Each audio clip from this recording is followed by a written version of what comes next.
Hello friends, how are you doing? Welcome to this new course which is titled Words to Use Instead of Very. But let me just brief you about this course before delving into the main thing. Well, I'm sure you know that writing without repeating yourself isn't really easy. You might have noticed that the word very is one of the most commonly repeated words in English language. Why not use something more expressive and descriptive than the word very?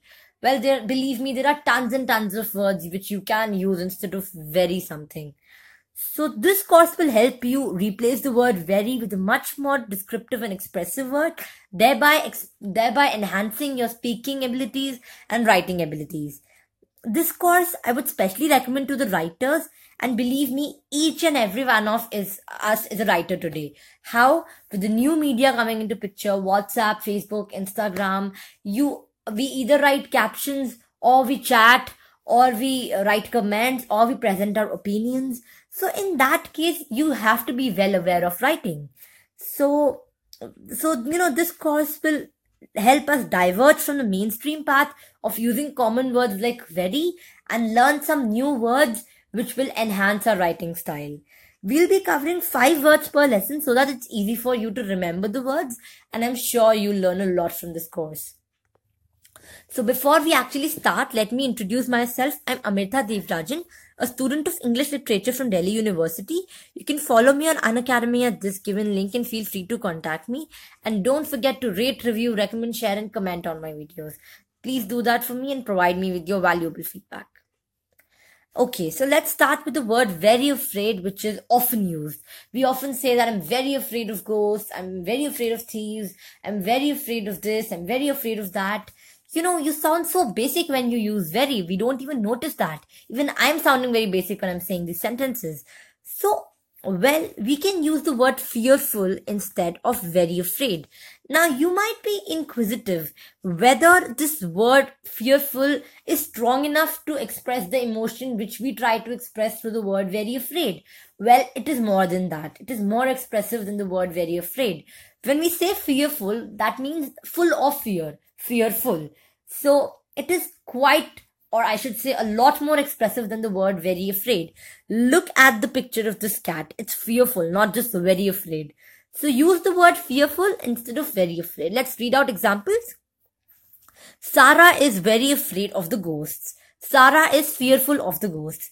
I would also want you to keep in mind when you change the sentence or when you change the word, you replace some word, keep in mind that the sentence has to be in the chord of the word. If you're changing some word, if is or of any of the prepositions have to change, please change it. Do not confuse prepositions with the word. With some words, the preposition changes. So please keep that in mind. I'm very afraid about losing my job. I'm fearful of losing my job. So see here, about here has changed of off. So please keep that in mind. Very annoying, exasperating. Well, exasperating is a very heavy word. It expresses more than what we try to say when we say very annoying. For example, if I say that girl in my class is very annoying, if I rather say that girl in my class is exasperating, it would be more of an insult to that girl, because exasperating expresses more than what you're trying to say through very annoying. Let me read out the examples. Her questions are very annoying. Her questions are exasperating. It is very annoying to see such insensitive people. It is exasperating to see such insensitive people. I'm sorry, I missed out in there.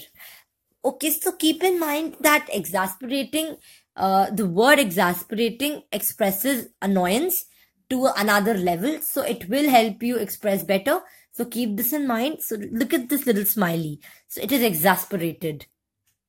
Moving on, it also sounds fancy. So why not use this word? Moving on, very bad or awful. Well, full of awe. Now, there are two awes, AWE and AW. So do not get into that confusion. That awe is good one, and I'm talking about the very bad, awful thing. So again, full of awe. It's a very expressive word. Let's read out the examples and look at the sticker if you want to see how much expressive it is. You haven't got a single answer right. That's very bad. You haven't got a single answer right. That's awful. Well, I'm sure the second one sounds more insulting. So you know which is better. I had to go to bed early as I caught a very bad cold. I had to go to bed early as I caught an awful cold. So again, the awful word expresses a lot. So please use awful instead of very bad. Very beautiful for the word bed. Use gorgeous instead of the word very beautiful. Well, it's more of a compliment if you use gorgeous. It takes us to another level. Whenever someone says that you're looking very beautiful, it is a compliment, I agree. But if someone tells you that you're looking gorgeous, it's more of a compliment. The word tells you how much, the word expresses it all. This flower is very beautiful. This flower looks gorgeous. So this word has that power to express. You're looking very beautiful in this red gown. You're looking gorgeous in this red gown. So again, a gorgeous little clip art for you. Moving on, very crowded. You can say the word bustling instead of the word very crowded. Well, in India, you have to use the word very crowded again and again. So instead of using very crowded, let's use the word bustling. You can say metro trains are bustling. Or you can say, let's read out these examples now. Markets are usually very crowded. Or you can say markets are usually bustling. Sarojini Nagar is a very crowded marketplace. Sarojini Nagar is a bustling marketplace. So, it simplifies at the same time. You have a fancy tongue. So please use these words, go through these lessons, jot them down, and, try to remember them. And when you use these words, I'm sure you will gain better marks and the examiner will come to know that you know more, and you can obviously post better Facebook statuses with these words coming into picture. Thank you. The lesson ends here. Have a nice day.